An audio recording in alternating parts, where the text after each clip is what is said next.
Obviously not the result that you were looking for, but incredible fight. I mean, we were saying maybe the best fight in the history of the division so far. Ah, yeah, keep saying that. The more you guys say it, the more everyone else will think it, because they just have you guys think for them. So yeah, keep saying that. Thanks. Well, what did you think about it? I mean, were you in there? Did it feel like a special fight? Because I mean, you were obviously in some trouble at times, but you were throwing as well. It did, you know, like I probably got rocked like once or twice, but I was using a lot of head movement, and I felt like the crowd was reacting to me getting hit in the forehead a lot and ducking at the same time. But she was definitely really strong. She was able to push me back into the cage, and every now and then I was able to tag her, maybe wobble her a bit.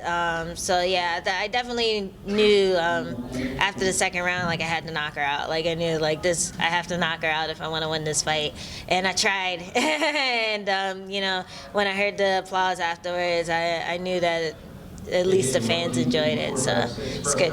Did she surprise you that she was able to keep up that pace the entire fight? Yeah, you know, I thought she'd slow down, and she actually did. I mean, the first round there was a lot more pressure, but I don't know. I just felt a little more tentative than I wanted to. I really wanted to open up more, but I was still worried about the takedown. She didn't go for the takedown as much as I thought she would. So yeah, I don't know. I think it's just another learning experience, and we got a lot of material to work on, and just like, you know, putting on the gas first round instead of coasting a little bit. So yeah. And last thing for me, I mean, I think she's potentially the #1 contender. She might walk into a title shot next. So I mean, the way that you were able to hang in there with her tonight, does that give you some type of encouragement for knowing, you know, where you stand in the future?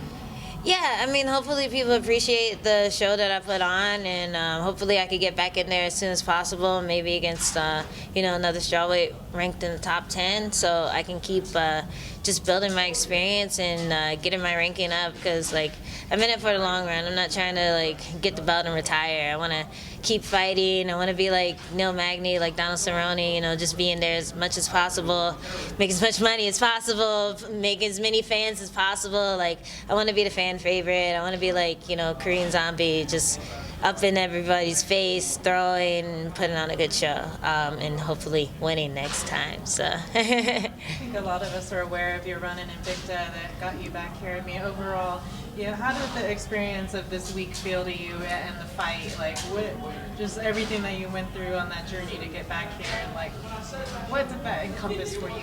It was kind of weird, because like in the morning I was really nervous, and then the closer I got to the fight, my nerves kind of subsided, and then when I was in the cage, I felt totally like kind of zen almost. So I think Invicta really prepared me for this whole experience.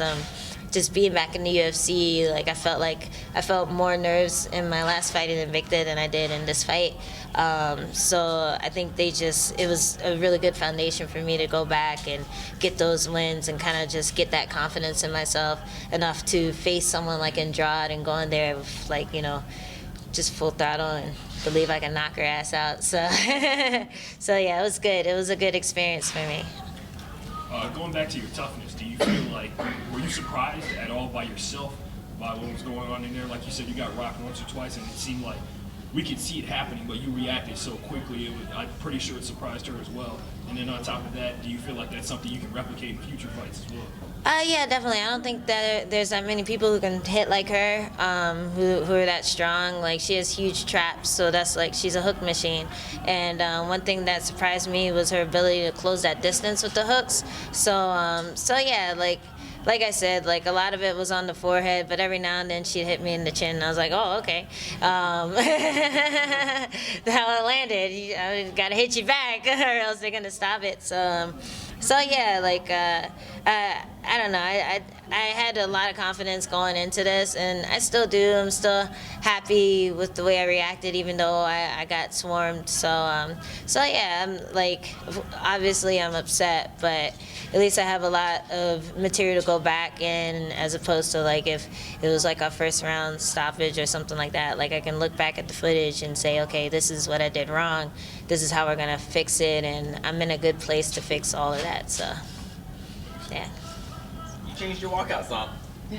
It's different every time. Yeah. It's a different one every time. Usually more of a metal girl. Yeah. Well, Misfits was kind of like my first introduction into like the kind of punkish like type music, and then I started moving into metal, and then but like Skulls has always been like kind of like my theme song, you know, chopping off girls' heads and putting it on my wall.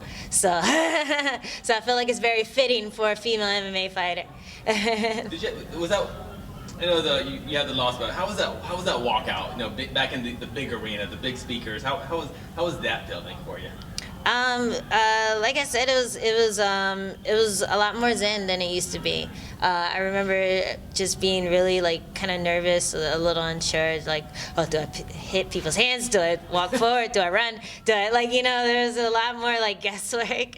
I felt more like I was pretending that I knew what I was doing, but now I feel like, you know, with that experience, and just the fact that, you know, it's not going to be a one-off like 3-4 fights. I'm going to be doing this up until the double digits, so yeah, it was very zen for me to be back in the UFC and doing that walk again.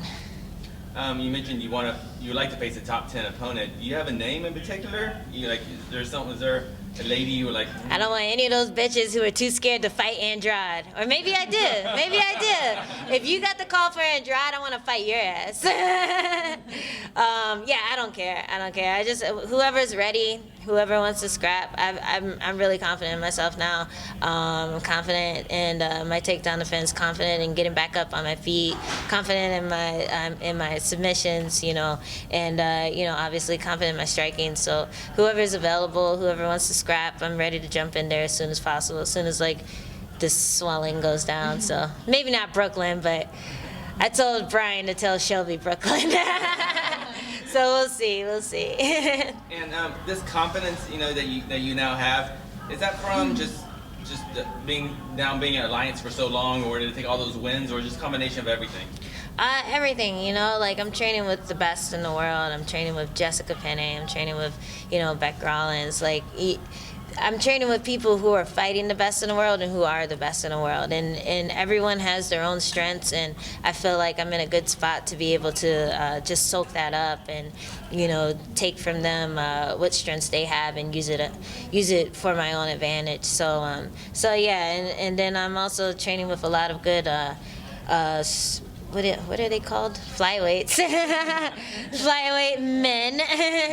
And, you know, and my coaches are awesome. So, like, I really feel like the place that I am now is a place where I can grow and just continue to become, like, a well-rounded fighter as opposed to just a Muay Thai fighter that has good takedown defense.